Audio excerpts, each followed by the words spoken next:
In today's episode, a construction worker building a wildlife center named Jurassic Park is attacked by a Komodo dragon. The attack was vicious and brutal as the man's co-workers rushed to the scene to help. Hit that like button and subscribe right now. This is the terrifying Komodo dragon attack on Elias Agas. Welcome to Final Affliction. The Komodo dragon is one of the most feared predators of its time. Although their population size is relatively small and they are restricted to just a few Indonesian islands, they still pose a significant threat, always on the lookout for a meal. They can sneak up on unsuspecting prey and pounce on them in a matter of seconds, delivering a venomous bite that is difficult to recover from. Locals who live side by side with the giant lizards always have to be on the lookout. Children cannot stray too far from home, and people have learned to have eyes on the back of their heads. It's the only way to survive in the land of the prehistoric reptiles. One wrong move on the islands, and it could be your last, as one construction worker found out in December 2020. The Komodo dragon is the world's largest and heaviest lizard. Its genetic origins date back millions of years, but they exist on only a few Indonesian islands, namely Komodo, Rinca, Flores, and Gili Motong.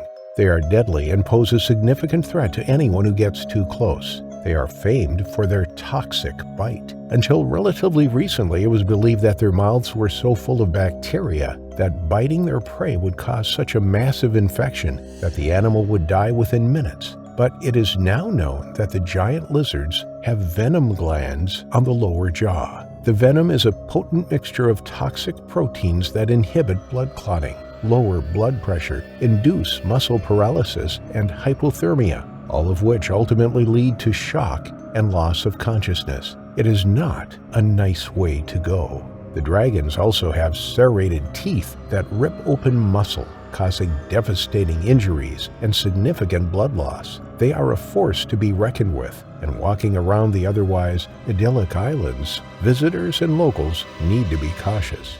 In 2020, the Indonesian government announced plans to build a large conservation center on the island of Rinca. This was met with fierce opposition, as locals felt that they hadn't been informed of the development, and conservation groups were concerned about the real incentive behind the build. The government insisted that they were merely creating a better visitor experience and catering for the wealthy tourists, which would bring in significant revenue to help conserve this prehistoric species. The planning for the center included a promotional video featuring Jurassic Park theme music, and it was aptly named Jurassic Park, reminder of the millions of years the dragons have roamed the earth. But for conservationists, construction of the park was an embarrassment. Visitors paid to visit the islands to see the world's largest lizards in their natural habitat, not to view them indoors like some kind of zoo.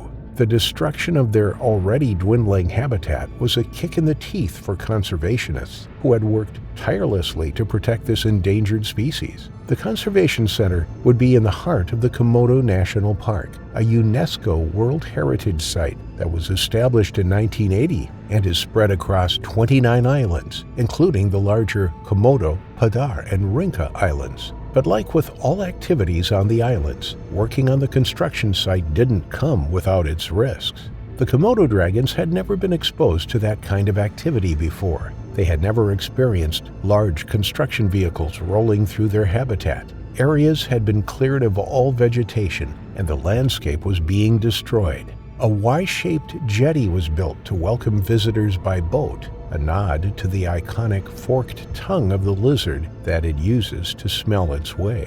The dragons on the island were intrigued by the sounds and smells of the work.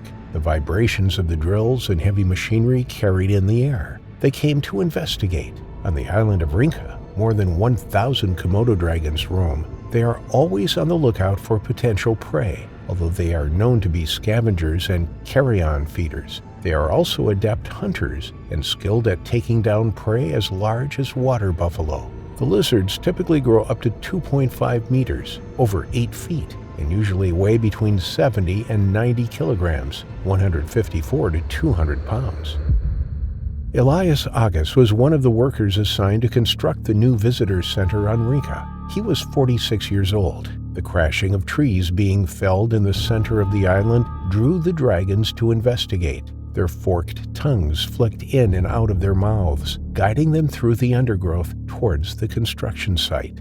One paused and opened its mouth slightly. The characteristic red-tinged strings of saliva were visible, a sign that the animals hadn't long feasted. The 60 teeth inside its mouth were 2.5 centimeters, 1 inch long, ready to take down anything that came its way. Construction had already been halted once before due to the presence of the giant lizards. A photograph of one standing off a construction truck was widely circulated on social media, a terrifying reminder of the dangers on Rinka Island, but a sad image of the predator coming face to face with the destruction of its habitat. Despite their large size, the lizards are capable of sneaking up on unsuspecting prey. They can move silently through the undergrowth. Their footsteps fall unnoticed on the ground. As Elias and his co-workers were busy with their backs turned to the surrounding brush, one Komodo dragon lumbered towards them. Despite the noise from the work,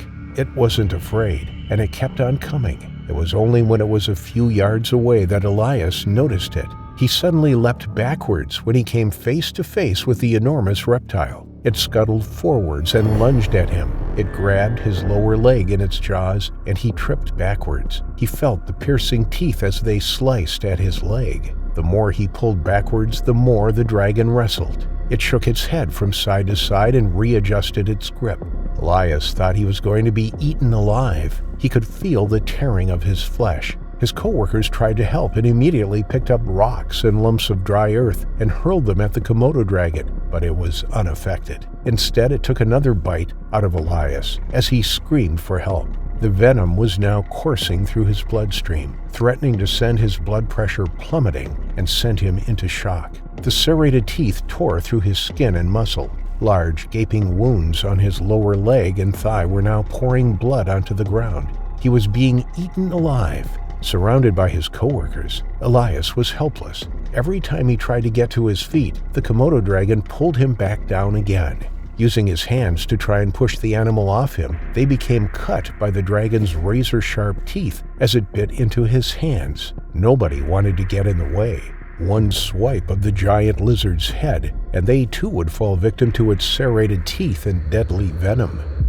Julius Buki, head of security, received notification over the radio that a worker had been attacked. He ordered rangers to the location immediately. They raced to the scene in their vehicles and leapt into action. Between them, they managed to free Elias from the blood-stained jaws of the reptile. He was pulled to safety, but the blood pouring from his open wounds was enticing other dragons from far and wide. Komodo dragons have an incredible sense of smell and can smell blood from several kilometers away. Elias and the rest of the team were in real danger as more dragons emerged from the surrounding undergrowth, making a beeline for the fallen worker. They were closing in. Everybody jumped into the back of the construction vehicles. They were safe up and off the ground. Luckily, Elias was bundled into a ranger's vehicle before the other dragons arrived to finish him off. He was rushed to the waterside, where he was transferred to a speedboat.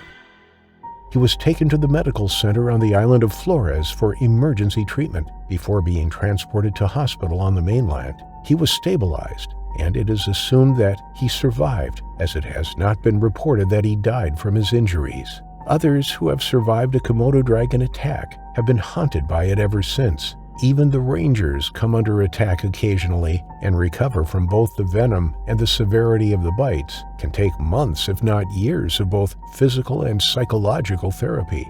Locals are used to watching their step, especially on Rinka, where there are 1,300 dragons.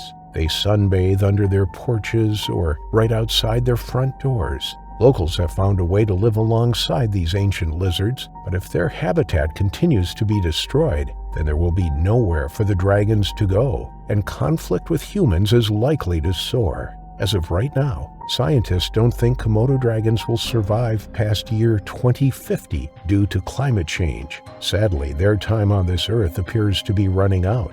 Unlike Elias Agas, the Komodo dragon might not be able to avoid meeting their terrifying final affliction.